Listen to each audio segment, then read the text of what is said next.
So 2026లో ఎక్కువ jobs వస్తాయండి. ఇప్పుడు మనం ఆల్రెడీ లాస్ట్ 3 years నుంచి రెసిషన్ అని చెప్పి జాబ్ మార్కెట్ అంత లేదు అని చూస్తున్నాం. ఇప్పుడు జాబ్ మార్కెట్ బాగా ఓపెన్ అవుతుంది.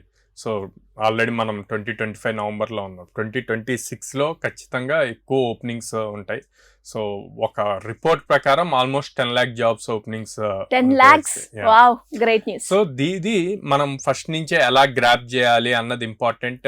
ఏ టైప్ ఆఫ్ క్యాండిడేట్స్ కోసం రిక్రూటర్స్ చూస్తున్నారు అన్నది కూడా చాలా చాలా ఇంపార్టెంట్. ఇంపార్టెంట్. సో ఎక్కువగా వాళ్ళు మార్క్స్, పర్సంటేజెస్, లేకపోతే ఏ కాలేజ్ నుంచి వచ్చారు అన్న దానికన్నా కూడా స్కిల్ సెట్ ఎంత ఉంది, ప్రాక్టికల్ నాలెడ్జ్ ఎంత ఉంది, వీళ్ళ క్యాపబిలిటీ ఏంటి అన్నవి చూస్తున్నారు.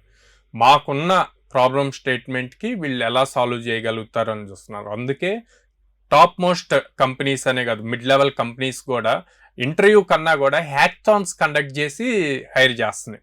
సో హ్యాక్థాన్లో ఏముంటుంది, ఇంటర్వ్యూ ఏముండదు, మీకు ప్రాబ్లమ్ స్టేట్మెంట్ ఇస్తారు, టైం ఇస్తారు, లైక్ 6 hours అని, 12 hours, 24 hours అని చెప్పి ఆ విత్ ఇన్ ద టైం లోపు మీరు వాళ్ళు ఇచ్చిన ప్రాబ్లమ్ స్టేట్మెంట్కి ఒక సొల్యూషన్ బిల్డ్ చేసి ఇవ్వగలగాలి.